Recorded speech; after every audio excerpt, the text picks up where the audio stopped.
He saved an Apache woman from drowning, and now her tribe says she belongs to him by sacred law. Before we dive into the story, don't forget to like the video and tell us in the comments where you're watching from. The land was quiet that morning. Not peaceful, just quiet. A dry wind stirred the tall grass and moved through the brittle brush along the canyon's edge. A jackrabbit darted from cover as the sound of hooves approached, but there were no other signs of life. The sky was pale and wide overhead, still holding the last chill of night. Thorn Maddox rode along the ridge trail just above the river, one hand resting lightly on the reins, the other hanging loosely at his side. His coat was worn at the cuffs, the collar sun-faded and stiff. He hadn't shaved in days. The mule-colored horse beneath him was steady, quiet, used to the silence they shared. Thorn didn't speak unless he had to. At 43, he'd lived more life than he'd wanted. A Union cavalryman once, he came home with a shattered knee and a burial flag in a satchel. His wife and daughter died of fever the winter after his return. Since then, he kept to himself, running cattle on a spread tucked between the canyon's edge and the tree line. People left him alone. He preferred it that way. That morning, he was checking the south fence line after the storm had rolled through 2 nights prior. He hadn't slept well. His knee ached more in the cold, and the storm had knocked loose half the eastern post last spring, so he didn't trust the ground this time either. As he dismounted near a bend in the trail where the fence dipped close to the river, he could already tell something was off. The post he'd replaced last fall was leaning again. Soil had given way. He crouched to check it, bracing himself on the good leg, fingers digging into the damp dirt. It was worse than he thought. The river had swelled higher than it should have. Another season or two like this, and the land would wash out altogether. He frowned and stood up slowly, one hand pressed to the small of his back. Then he heard it. A splash, not like a fish, not like driftwood. Heavy, human. His head snapped up. He scanned the water, squinting against the glare. At first there was nothing but the current and foam. Then movement, a figure half submerged, twisting weakly in the water. An arm reached out, then vanished again. Panic shot through him fast. There was no time to think. He moved quickly, dropped his tools, and shrugged off his coat. Mid-run, limping, he hit the slope hard, slid down the embankment, boots punching through the soft ground until he reached the water's edge. He didn't pause, just dove in. The river was colder than he expected. It knocked the air out of his lungs. The current pulled at his legs, but he pushed forward anyway, arms cutting through the water in strong strokes. His knees screamed, but he kept going. She surfaced once just ahead, a young face half covered in black hair, mouth open like she was trying to cry out. He got to her in 3 more strokes, grabbed her around the waist, and kicked hard to get them both back to shore. She was barely conscious, her skin cold, lips pale. The soaked deerskin dress she wore clung to her full figure, torn at the neckline, exposing the soft top of her chest where her breath came in shallow pulls. Her feet were bare. There were scratches on her arms and a bruise forming above her temple. Thorn dragged them both onto the bank, falling to his knees beside her. He pulled her upright, supporting her back. She coughed, gagged up water, then went still. Her eyes opened just barely, dark brown, muddied with fear, but alert. He studied her face, young, maybe 24 at most, Apache. His pulse still hadn't slowed. His heart thumped hard in his chest, and he realized his hands were shaking. He looked down the river, expecting someone else to come. Family, a horse, a shout. Nothing, just wind and water. "Where the hell did you come from?" he muttered under his breath. She didn't answer. She couldn't. He glanced around, his mind already ticking through the next steps. He couldn't leave her here. She was too cold, barely breathing. Getting her dry was the priority. His cabin was a half-mile uphill. He had blankets, firewood, and a bed. He didn't hesitate. He pulled her into his arms, one beneath her shoulders, the other beneath her knees. She was heavier than she looked, soaked and limp, her head resting against his chest, her breath feathering weakly against his collar. She didn't speak. Her eyes fluttered shut. Thorn gritted his teeth and started back up the hill. Each step sent pain through his knee.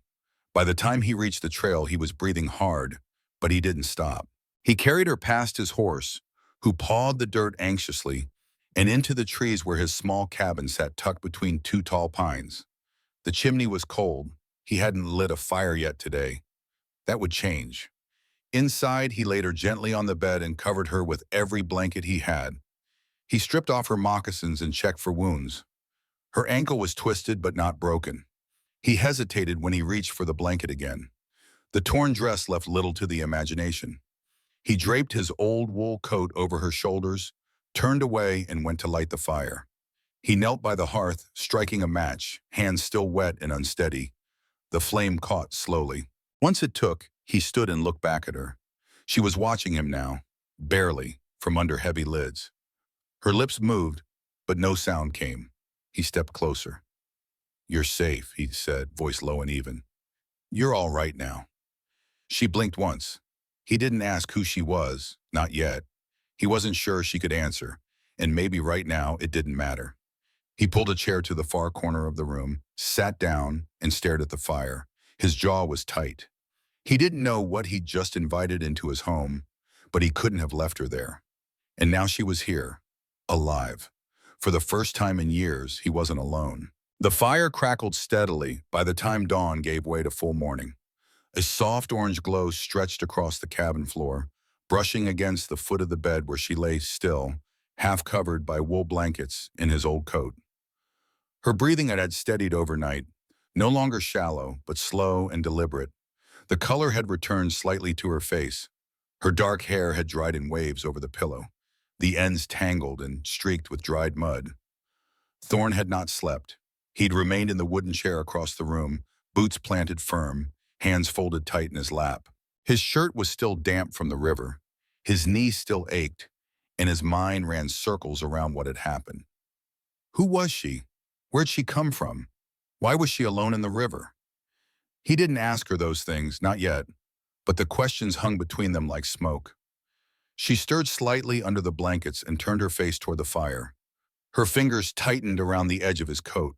When her eyes blinked open, they landed on him, watchful, quiet, not afraid, but cautious. Thorn leaned forward slowly. "You understand me?" he asked, voice quiet but clear. A pause, then a nod. "Barely." "You hurt anywhere?" Another pause. She moved her hand to her ankle, pressed lightly, and winced. Thorn stood and walked over, limping slightly. He crouched at the edge of the bed, careful not to crowd her, and looked at the swelling. No break, just twisted. He wrapped her ankle gently with a clean band of cloth. She didn't pull away, but her eyes never left his face. Her dress, still damp in places, was torn in multiple spots, especially across the chest. The neckline had been ripped down one side, probably by a branch in the current, and though the coat covered her now, the softness of her cleavage had been exposed for most of the night. Thorn had seen it, yes, but he hadn't lingered. Not because he didn't notice, but because it wasn't his right to look. Not yet. Maybe not ever. He stepped back and let her rest. She kept watching him.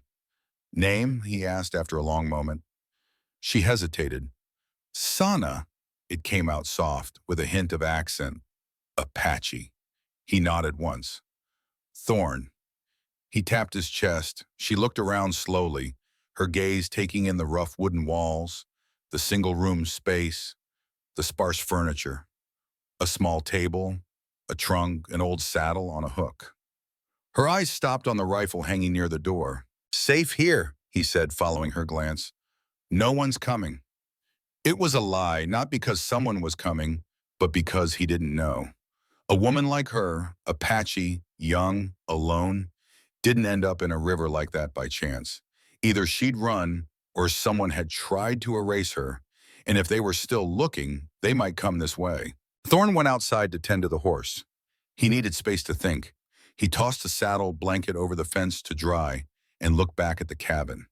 The door was closed. Smoke rose steadily from the chimney. She hadn't moved. Inside, Sana had eased herself upright with effort. Her body ached from cold and bruises, but it was the silence in the cabin that struck her most. Not threatening, just still. His coat smelled of smoke and leather. She pulled it closer around herself and looked at the chair where he'd sat all night. She wasn't used to being looked after. Not like that. When Thorne returned with water and jerky, he found her sitting up, trying to smooth the dress over her legs. It was still damp and damaged, the neckline hanging too low, but she made no move to cover herself further. There was no shame in her face, just calm, unreadable dignity. He handed her the cup of water. She drank in slow sips, watching him. "Where's your family?" he asked carefully. She didn't answer. Instead, she looked down, then away. Her fingers tightened around the cup, her jaw tensed. "All right," he said after a beat. "No rush." She finished the water and handed the cup back, nodding once in thanks. It wasn't much, but it was something. For the rest of the day, they spoke little. She didn't have much English, and he didn't know a word of Apache. But communication found its way in glances, gestures, the way he cleared a space for her by the fire, and how she folded the blanket before lying back down. Thorne spent the afternoon repairing the broken fence post, but his mind never left the cabin. He was no stranger to bad luck showing up on his land, but this felt different. This wasn't a drunk ranch hand or a lost traveler. This was a woman someone had let drown, and she'd lived. When he returned that evening, the fire was still going. She was asleep, curled beneath the blanket, his coat still around her shoulders. He stood in the doorway for a long time, watching her, trying to figure out what the hell to do next. She hadn't told him what happened, but she would in time, and until then, she wasn't going anywhere. Neither was he. The morning came slow and gray. Fog sat low along the tree line, and the cabin was filled with the scent of wood smoke and damp wool. Thorne stirred the embers until the fire caught again, then stood and stretched, his back tight from another night in the chair. Sana was still asleep, but her breathing was even, her color better. Her ankle remained wrapped, resting atop a folded blanket. He moved carefully, trying not to wake her, but her eyes opened anyway. She didn't startle, just blinked up at him in silence, her face still unreadable. He nodded once, a silent good morning, and she returned the gesture. He poured water from the kettle into a tin cup and set it on the edge of the bed beside her. Then he stepped away, giving her space. She took the cup with both hands, drank slowly, and when she was done, she looked at him, eyes steady, watchful. "You need food," he said simply, already turning toward the small pantry by the hearth. She nodded. He spooned beans into a tin bowl, tore off half a square of cornbread he'd baked 3 days ago, and handed both to her without fuss. She didn't thank him, not out loud, but the way she accepted it, careful, slow, like she hadn't been offered something of her own in a long time, was enough. After eating, she moved to sit up straighter, trying to swing her legs over the edge of the bed. She winced, the ankle was stiff. Thorne crossed the room before she could try to stand and motioned for her to stay put. "You're not walking yet," he said, kneeling to rewrap the cloth around her ankle. She tensed but didn't pull away as his hands worked.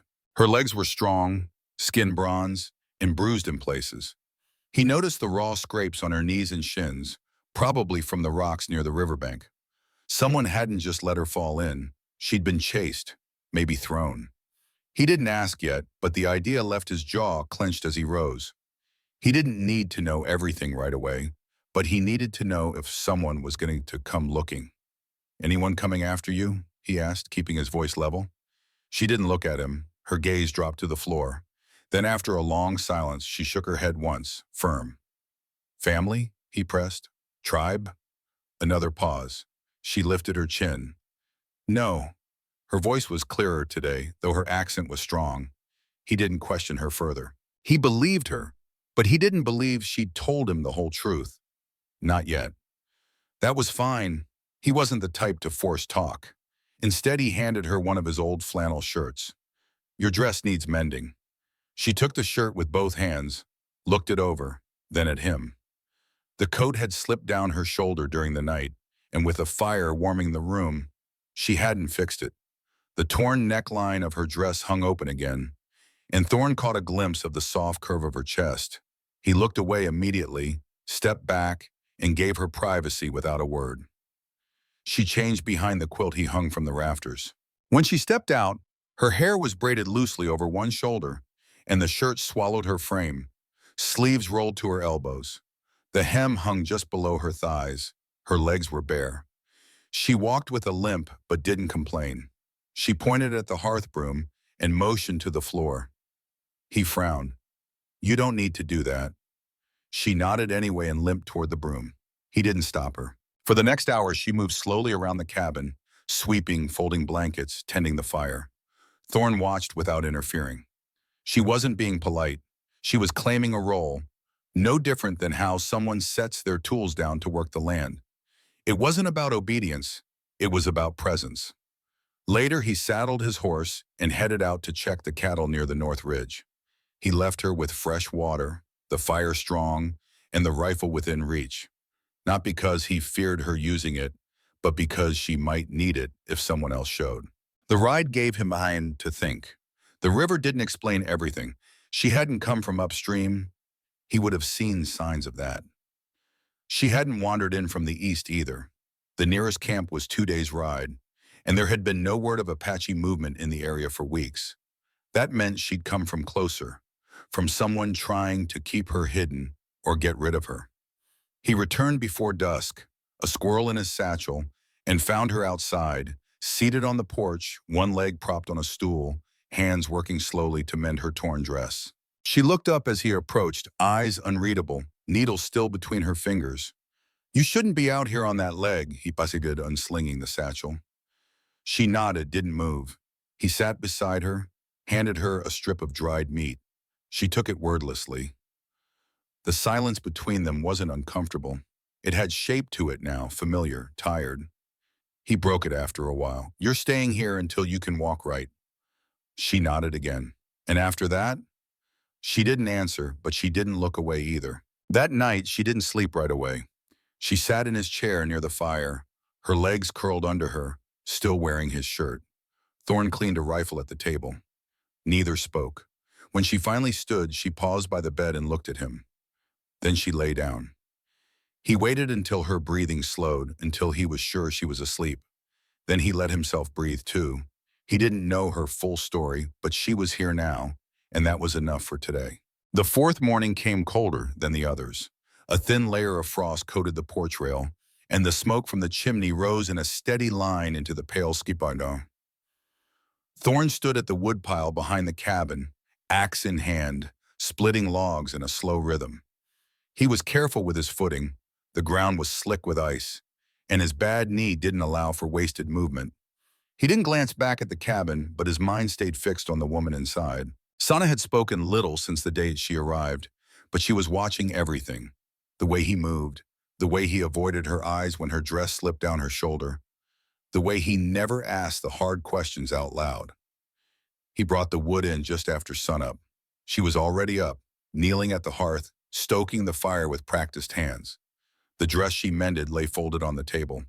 She wore his shirt still, sleeves rolled to her elbows, collar loose, the bottom brushing the tops of her thighs. Her bare legs were tucked beneath her as she worked, ankles still bandaged. Thorne placed the wood beside the stove and hesitated. You sleep all right? She looked up, not at once. Yes. It was the first full word she'd spoken in a day and a half. You warm enough? She glanced at the coat draped over the bed, then back to the fire. Yes. He nodded, turned toward the door, and paused again. I'm heading to the creek to check the snare lines. I'll be back in an hour. I come. He turned to face her. She was already shifting, reaching for the folded dress on the table. Her ankle wasn't ready, but she didn't want to sit idle. He could see it on her face. She needed motion. He gave a slow shake of his head. You're not walking that far yet. She looked down, disappointed but not upset. He softened his voice a touch. Soon. She didn't argue, just nodded again, quieter this time. He left without another word. The sun had climbed a little higher by the time he returned. He brought back 2 rabbits, cleaned and ready. He stepped into the cabin, expecting to find her by the fire, but she wasn't there. His heart kicked once in his chest. He set the rabbits down fast, glanced at the empty bed, then turned toward the door. She was outside, sitting on the porch step, one leg stretched out, the other bent, wrapped in a blanket. The sun hit her hair, turning the black strands a muted chestnut near the ends. Her face was calm, but her hands were clenched in her lap. When she heard him step onto the porch, she turned slightly, not startled, just aware. You should have waited, he said, but without sharpness. She looked down. Needed air. He studied her for a long second, then sat beside her. The porch creaked under his weight. I'm not keeping you here, he said quietly, watching the tree line. She didn't respond right away. He added, you're free to go when you want. I don't expect anything from you. Her hands loosened. I know, she said, her voice soft but certain. I stay for now. He accepted that without nodding. He didn't want to press for what for now meant. After a long stretch of silence, she asked, you have people? He hesitated. No one had asked him that in years. I did, he said. Wife, daughter? She turned to face him slightly. They died. Fever. 8 winters ago. She didn't speak, just lowered her gaze. You? He asked. Sana took a slow breath, eyes fixed on the dirt path beyond the porch. I was promised to a man from another band. I said no. Thorne said nothing, letting the words settle. My uncle said I shamed him, that I bring a curse. Her mouth tightened. Her next words were clipped. They tied my hands, left me near the river. The quiet after that was long. Thorne's jaw tensed, but he didn't speak. I swam, or tried. You would have died, he said simply. She looked at him. I know. He didn't tell her what he thought about the kind of man who'd do that to his own blood. He didn't say she didn't deserve it. She already knew that. What mattered now was she had survived. Back inside, she limped to the table and began cleaning the rabbits with a small knife he'd left out. Her movements were careful, practiced. He watched from the doorway, surprised. You done that before? She glanced up. Many times. He didn't say more, just handed her a rag to wipe her hands. When dinner was cooked, they sat across from each other in silence, the fire casting soft light across the room. After they ate, he stepped out again to bring in more wood. When he returned, she was sitting in his chair, one leg tucked up beneath her, eyes closed but not asleep. The flannel shirt had slipped down one shoulder, exposing her collarbone and the faint line of her chest. The firelight made her skin glow. She wasn't trying to tempt him. She wasn't trying anything at all. She just was. He looked away quickly, grabbed a blanket and draped it around her without a word. She didn't open her eyes, but her hand reached up slowly and held the edge of the blanket in place, right where he'd left it. That night, she didn't return to the bed right away. She stayed in the chair until he climbed in and turned his back to the room. Then he heard her move quietly across the floor. A rustle, the mattress shifted. She laid down behind him, not touching, but close. He felt the warmth of her body through the blankets. She said nothing, neither did he. But neither of them had to, and neither of them would leave. Not yet. The sun hadn't yet cleared the canyon rim when Thorne opened his eyes. The room was quiet except for the low pop of the fire's last embers and the soft rhythm of Sana's breathing behind him. She hadn't moved during the night. Her presence remained steady and close. Her body hadn't touched his, but he could feel the warmth of her, the faint, recent fall of her breath under the covers they now shared. He didn't turn to look at her, just lay still for a while, thinking it had been a long time since he'd shared a bed with anyone. Not since his wife. And even then, the warmth of a body beside his had never carried the strange weight this did. Not obligation, not desire alone, but something closer to responsibility. She was not his, he knew that, but she was here. And the longer she stayed, the more it mattered what kind of man he chose to be around her. And when he finally sat up, she stirred too, her eyes open, still heavy with sleep, and met his without surprise. She didn't pull the blanket up or turn away. Her long black hair had spread across the pillow, slightly tangled. One shoulder peeked from beneath the shirt collar that had slid down in the night. He spoke first. You sleep all right? She nodded once. Yes. She didn't look ashamed, nor did she expect him to be. He stood slowly, reaching for his trousers folded near the chair. I'll make coffee. Outside, the wind had died down, and the sky was a pale wash of color.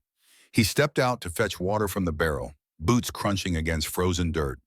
As he worked, his mind kept drifting back to the bed, to her lying there like she'd always belonged in that space.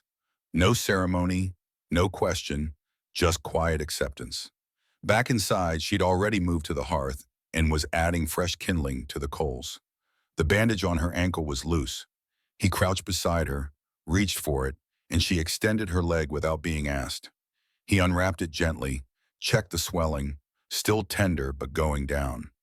Her skin was smooth and under his fingers and warm. He caught himself staring, just for a second. "Should heal fine," he said, voice low.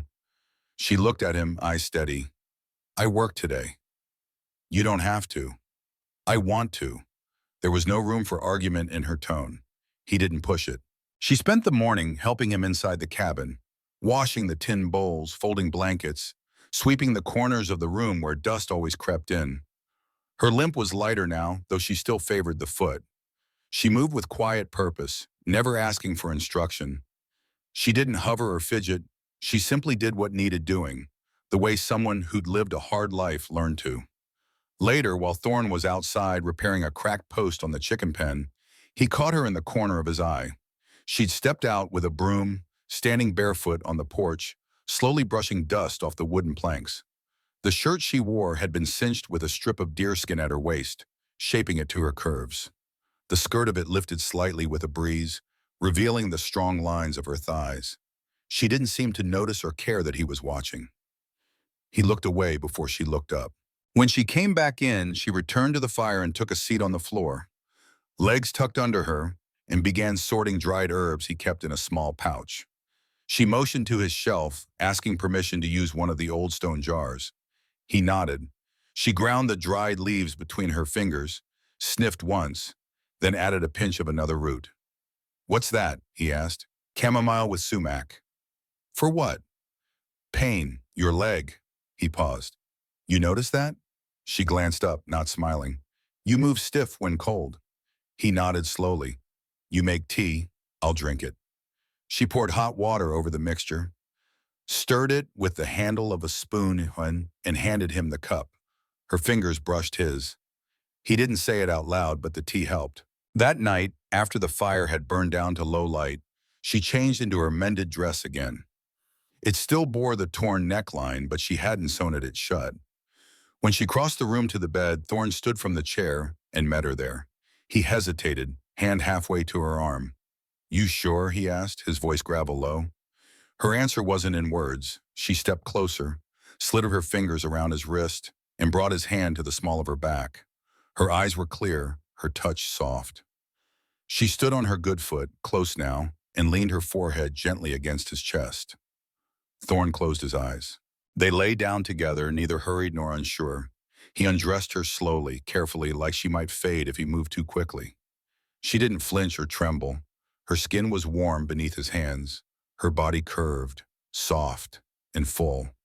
She reached for his shirt buttons without needing permission. He kissed her, not hard, not rushed, just enough to feel her lips part under his.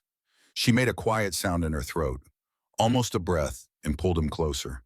There were no words that night, no questions, no promises, only staying, and that was enough for them both. The morning after, neither of them spoke about the night before, not because there was shame or confusion, but because it didn't need to be said. They had crossed a line together, not out of desperation, but something quieter and heavier, a decision neither of them could explain aloud. Thorne woke first, turned toward her slowly in the dawn light, filtering through the cracks in the wall.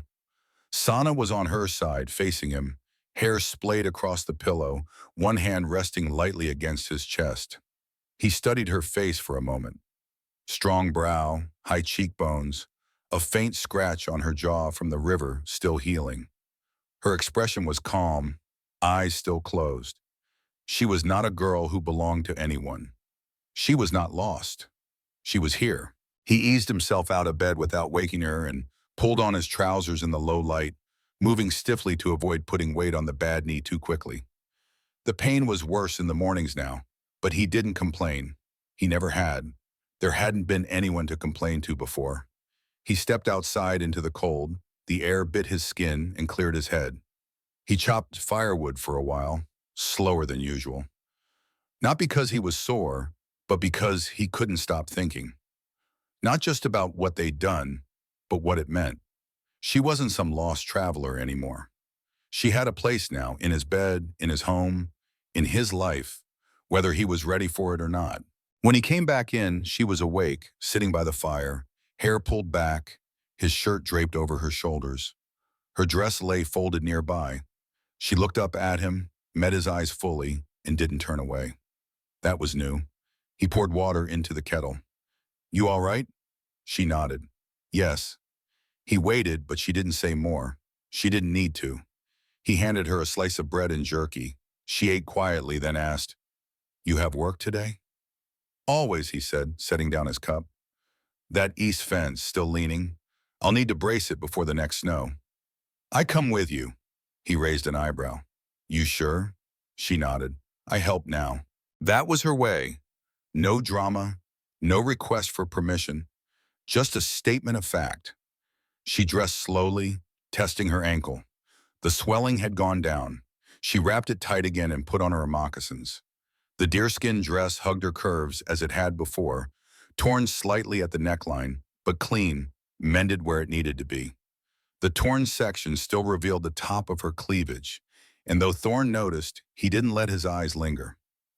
They rode out together on his horse, her behind him, arms wrapped gently around his waist.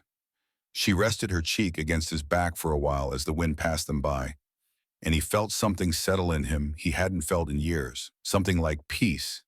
Not happiness exactly, but stillness, grounded. At the fence line, she handed him tools, held nails between her fingers, braced posts when he hammered. They didn't talk much, but they worked in rhythm. When he stumbled once, grunting from the strain in his leg, she was already there with a hand on his arm, studying him. "You should sit." "I'm fine." She looked at him like she didn't believe him, but didn't press. As they rested under a tree for lunch, she watched a hawk circle overhead. "Why you live alone?" she asked suddenly. He didn't answer right away. Then, "Because I was afraid to care again." She turned to him slowly. "Still afraid?" He didn't lie. "Less than I was."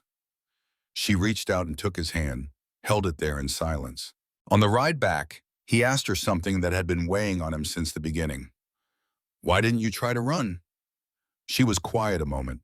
Then, "You didn't treat me like I was nothing." That answer struck deeper than anything else could have. He nodded once, said nothing. There was nothing to say. That night, after the chores were done and the dishes cleaned, they sat by the fire. She braided her hair in the chair, while he read from a faded book he hadn't touched in months. The silence between them felt fuller now, less guarded. When she finished her braid, she stood, walked to him, and sat in his lap without hesitation. His hands found her waist naturally. She leaned her head into his neck, her voice low. "Someone come for me?" He tightened his grip around her without meaning to. "They'd have to go through me." She nodded, satisfied. They went to bed early, but not to sleep right away. She undressed slowly this time, standing beside the bed in the firelight. He sat on the edge, watching her. When she reached for his hand and pulled him up, he followed. No rush, no uncertainty. They made love again that night. Slow, deliberate, warm, with a kind of closeness that didn't ask questions. Afterward, she curled into his side, one hand on his chest. "Tomorrow?" she asked. "We do it all again." She smiled softly, her voice barely a whisper. "Good." He kissed the top of her head and stared at the ceiling until the fire dimmed. For the first time in years, the silence didn't feel empty. It felt like home. Snow came overnight, quiet and heavy. It wasn't deep yet, just enough to cover the ground in white and soften the world outside the cabin. Thorne felt the change before he even opened his eyes. The cold had settled into his knee, stiff and dull, like it always did when the weather shifted. He reached across the bed instinctively and found her there, still curled close, her arm resting across his ribs, her skin warm beneath the blanket. He lay there a while, eyes on the ceiling, listening to the faint crackle of the fire and the wind brushing against the walls. He hadn't heard her speak in her sleep, hadn't felt her shift. She slept deeply beside him now, as if this place truly belonged to her, as if she belonged here. By the time he got up, she was already stirring. She reached for his shirt and pulled it on before sitting at the edge of the bed to braid her hair. The firelight lit the side of her face, calm and unreadable as always. She didn't speak, neither did he. He stepped outside with a mug of hot water and watched the snow fall softly through the trees. The fence lines would hold for now. The cattle were fed. The cabin was stocked for winter. They'd survive just fine. But as he stood there, something in the wind shifted, a sound out of place. Hooves, more than one. He stiffened and stepped off the porch, hand drifting instinctively toward the rifle propped inside the door. Before he could turn back, Sana appeared behind him, already holding it out. They locked eyes. She had heard it too. In the distance, 6 riders appeared from the line of trees. No guns drawn, no panic, just a slow, steady approach. Apache. Thorn narrowed his eyes but didn't reach for his weapon. He stood his ground. Sana came to stand beside him on the porch, wrapped in her deerskin dress and his coat, her chin lifted, eyes unwavering. Her fingers touched his arm briefly. Not fear, just readiness. The horses stopped 20 yards out. The rider sat quietly until an older man dismounted. He wore layered robes with a sash of red and white feathers. His face was worn with age, skin like dry stone, eyes dark and knowing. He spoke in Apache first, slow and formal. Sana responded in the same rhythm, her tone respectful but even. Thorn didn't understand the words, but he didn't need to. The old man's voice was calm, not hostile. Then the man looked to Thorn and switched to English, his accent heavy but precise. "You pulled her from the river, you took her in, she lives because of you." Thorn said nothing. "In our law, that means she belongs to you." Thorn's jaw tensed. "I don't own her." The elder nodded as if expecting the answer. "Not own, not hold, but protect. Make family. That is what it means." Sana stepped forward, her face unreadable. She turned to Thorn, placing her hand lightly on his arm. "They mean you're her husband now, if you want." She didn't sound embarrassed. She didn't sound uncertain. Thorn's eyes flicked from her to the elder, then back again. He thought of the river, the first night, the silence they shared, her sleeping beside him without fear, her hands on his chest, her voice asking, "Tomorrow?" He nodded once, no grand words, just a steady look into her eyes. The elder bowed his head, the others followed. Then without ceremony they turned their horses and rode back the way they came. No demands, no warnings. Sana remained beside him. She didn't speak until the riders had vanished from view. "They came to see if I was safe." "You are," he said. She nodded slowly. "I know now."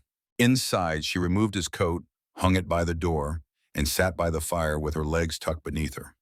Her dress, loose at the neckline, shifted slightly as she reached forward to stir the embers. Thorn watched her for a long moment before kneeling beside her. "They think you belong to me," he said. She looked up, meeting his gaze. "Do you?" He exhaled. "I think we belong to each other." For the first time, she smiled, small, real. That night, there was no hesitation. She undressed before him slowly, not shy, not rushed. He followed, pulling her gently to the bed. They moved together like they'd done it 100 times, but this time felt different, heavier, sure, like whatever had started in that river had settled into something they both understood now.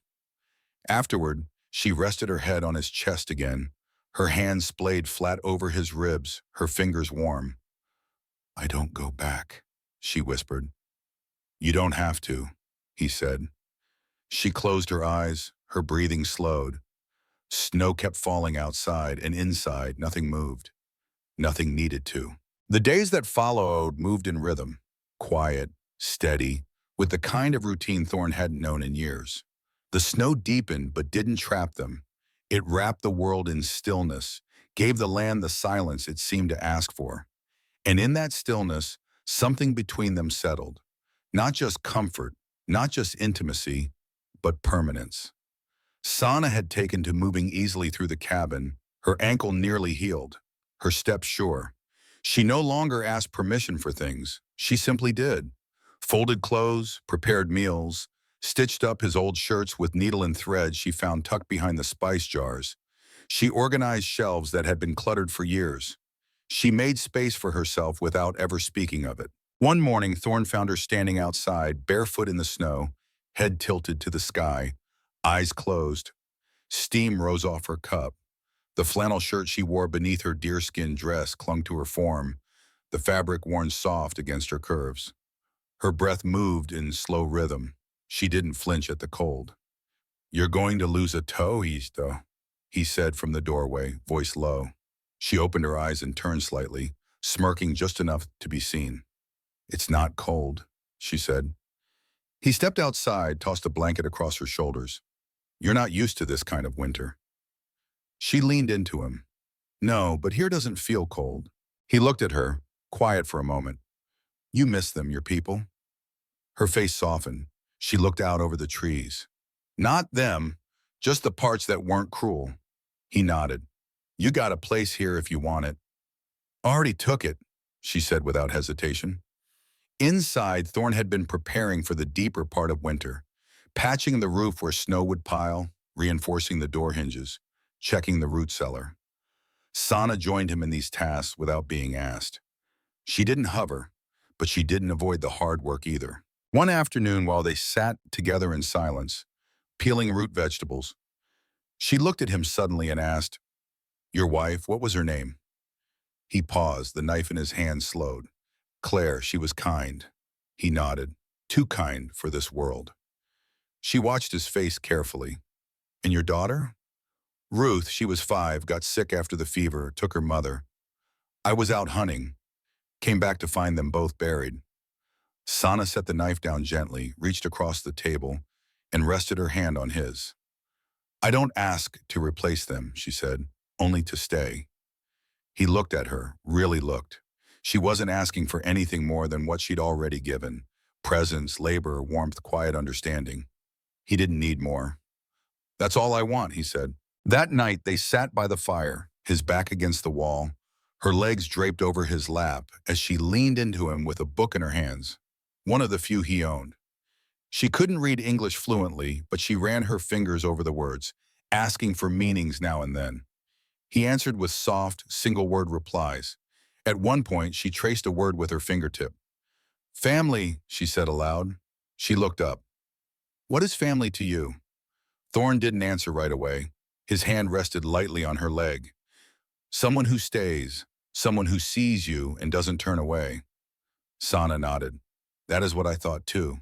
Later that night, while he was trimming the wick of the lantern, she stood by the bed and slowly untied the leather sash around her waist. The deerskin dress slipped from her shoulders and pooled at her feet. She stepped toward him, fully bare, unflinching. "Used to look away?" she asked quietly. He didn't. Not this time. He crossed the room, pulled her into his arms, and held her there without rush. She smelled of ash and pine and skin warmed by firelight. He ran his hand along her back, her curves soft and familiar now. She pressed her mouth to his, not asking, just taking what had already been offered. They made love again, slower than before, as if it wasn't just about need anymore, but claiming each other, the home, the right to be alive and together. Afterward, she lay stretched across the bed, breathing steady, skin glowing in the fire's reflection. Thorne watched her from beside the hearth, where he stirred the last embers down to coals. "What if they come again?" she asked. "They won't." He looked over his shoulder. "But if they do, I'll still be here, same as now." She said nothing, just reached for the blanket, pulled it around herself, and patted the space beside her. He crossed the room, climbed in, and pulled her close. Outside, snow began falling again, thicker now, but they didn't notice. Inside, nothing changed because they were no longer waiting for what came next. They had arrived. By the time spring arrived, the snow had thinned into patches across the land, retreating under the sun's slow return. The cabin no longer groaned beneath the cold at night. Shoots of green pushed through the thawing dirt along the fence line. And the river, once a brutal force that had nearly taken Sana's life, now ran slower and clearer, its rage cooled by the changing season. Thorne stood at the edge of the field with his hands on his hips, eyes scanning the garden rows he'd started turning over with a spade. His coat was off, shirt sleeves rolled, sweat at his temples.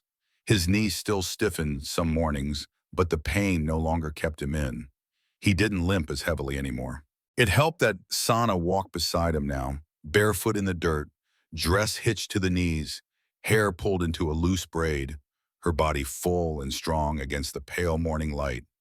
They had made it through the winter together, through silence, through labor, through everything neither of them had spoken out loud but had lived in full. Nothing about it had been easy, but nothing had broken them. Sana was kneeling in the dirt, her hand resting low across her belly as she planted squash seeds in a shallow trench. Her breathing was calm, her pace unhurried.